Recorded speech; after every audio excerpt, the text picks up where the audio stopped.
ہر قسم کے روحانی جسمانی مسائل اور وظائف کے لیے پیر اقبال قریشی چینل کو سبسکرائب کریں۔ بسم اللہ الرحمن الرحیم۔ شیخ بغداد محبوب سبحانی ولی کامل سرتاج الاولیاء پیران پیر حضرت شیخ عبد القادر جیلانی نور اللہ مرقدہ، جو حنبلی المسلک تھے، اور امام ابن تیمیہ رحمہ اللہ تعالی نے بھی ان کے مناقب بیان فرمائے ہیں، اور اللہ رب العزت نے ان کو عالم اسلام کے اندر محبوبیت اور مقبولیت عطا فرمائی ہے۔ اور شیخ عبد القادر جیلانی رحمۃ اللہ علیہ جو بغداد کے ولی کامل اور خطیب بغداد تھے، بغداد کی جامع مسجد کے خطیب تھے، اور آپ جو ہے وہ ایک شہر ہے جیلان ایران کا، وہاں سے ہجرت کر کے علم حاصل کرنے کے لیے عراق تشریف لے گئے، اور وہاں آپ نے 22 سال کی عمر میں تمام علوم قرآن و سنت اور فنون پر دسترس حاصل کر لی۔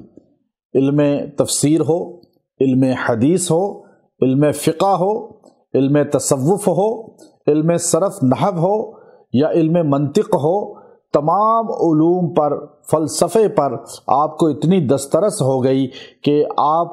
کے سامنے علماء اکثر مناظرہ نہیں کر سکتے تھے، لیکن عمر کم ہونے کی وجہ سے اکثر آپ سے حسد بھی کرتے تھے، اور آپ چونکہ فارسی زبان تھے آپ بیان بھی نہیں کرتے تھے۔ ایک دن سرکار دو عالم صلی اللہ علیہ وآلہ وصحبہ وسلم کی خواب میں شیخ عبد القادر جیلانی نور اللہ مرقدہ کو زیارت ہوئی۔ حضور اقدس صلی اللہ علیہ وسلم نے فرمایا، عبد القادر آپ علماء میں بیان کیا کریں۔ آپ نے فرمایا، یا رسول اللہ، میں عربی زبان پر دسترس تقریر کی نہیں رکھتا، چونکہ عجم ہوں۔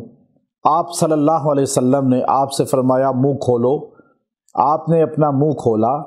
تو نبی علیہ الصلاۃ والسلام نے قرآن حکیم کی آیت کا یہ حصہ پڑھ کر آپ کے منہ مبارک پر پھونکا اور اپنا لعاب دہن داخل کر دیا۔ شیخ عبد القادر جیلانی فرماتے ہیں، میری آنکھ کھلی، اور اس کے بعد اللہ نے علم معرفت وہ عطا فرمائی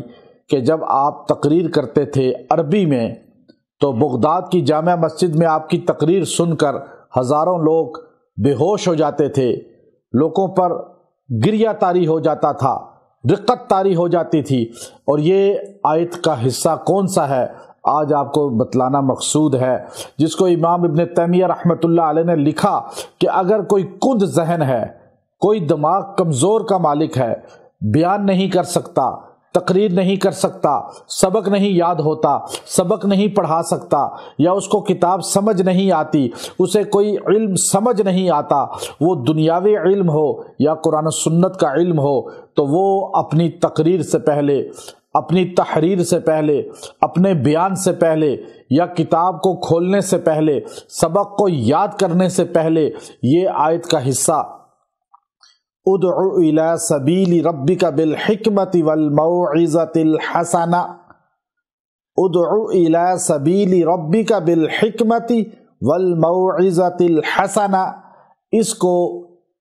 3 مرتبہ پڑھ کر اپنے سینے پر پھونک لے، 3 مرتبہ پڑھ کر تقریر شروع کرے،